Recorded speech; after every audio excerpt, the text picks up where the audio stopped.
So by doing this, you can fully box opponents through walls.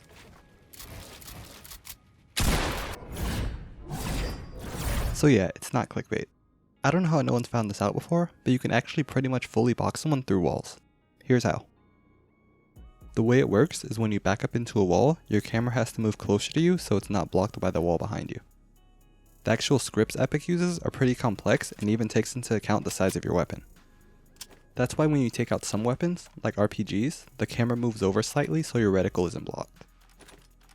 But it's not perfect and leads to the camera not having a place to go sometimes. When this happens, the camera can go inside of the wall, allowing you to build through it. Now that we know how it works, we can intentionally use the mechanic to build through walls. There are so many ways you can build through walls, but let's start with the easiest ones. If you're on a sideways stair, you can angle your camera down like this until you find the spot where your camera goes inside the wall. Now you can build anything you want through it.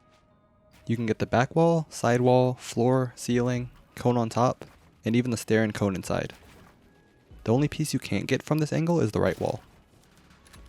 The next easiest way to do this is by just running up to a wall, crouching and uncrouching. You can see that every time I do this, the camera goes inside of the wall for a second.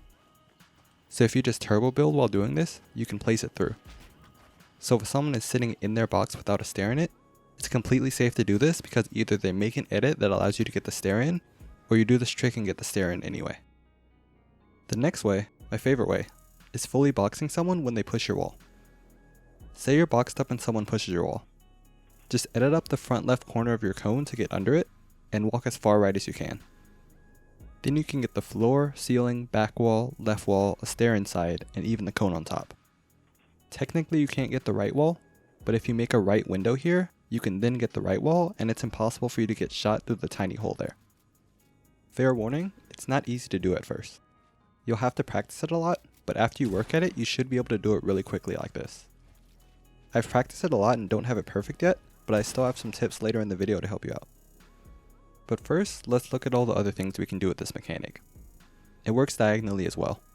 So when you're in a box and someone else builds a box diagonally on yours, you already know they might just randomly crash pad in. Well, if you crouch spam in the corner of your box, you can actually get a cone or stair inside their box.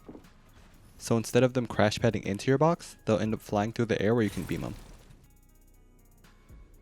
You can also use this to build through cones.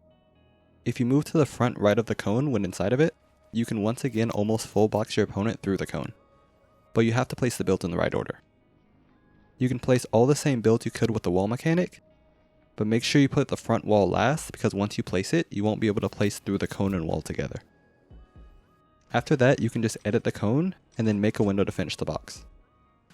This one is especially useful because good players will often pressure your wall from above instead of the side so that they don't get boxed. And they'll be looking for you to edit so that they can either take a shot or start getting piece control. But when you can fully box them without ever exposing yourself, you'll win way more fights. A great part about this is that it doesn't just work through player builds, it works through any wall or cone. You can use it if you're inside of a building and you hear someone on the other side, or even to build walls inside of a vault. The vault doesn't even have to be open for you to build inside of it. Okay, now that I've sold you on how OP this is, let me show you how to make it work consistently. When you're starting out learning it, it's best to go into Battle Lab instead of Creative so you can see the compass. After you get used to it, you'll be able to tell the right angle just by feel. To place the floors, stairs, cones, and back wall, I found these work best when looking 67 degrees clockwise of any cardinal direction. That's the same as 23 degrees counterclockwise of any direction. So that's 67 degrees, 157 degrees, 247 degrees, or 337 degrees. After that, I drag my crosshair along this line to get the left wall. Then I edit the window and look right in the tiny hole between the wall and the cone to get the right wall. If you're just trying to get a stair, floor, or walls through, you can just crouch spam and turbo build. It's pretty easy to get it to work from most angles.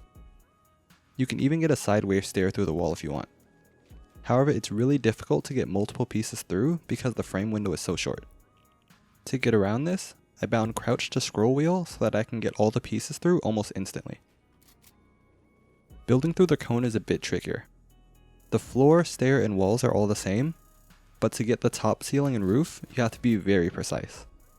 The best way I found is to look at 51 degrees and flicking upwards. There are other angles that work for all of these, but those are the angles that work best for me. I've been practicing this for days now, and I still don't fully have it down yet, so don't get discouraged when you mess it up a lot in the beginning. Just keep at it and eventually it'll feel more natural. Feel free to rewind to watch over the examples if you need to.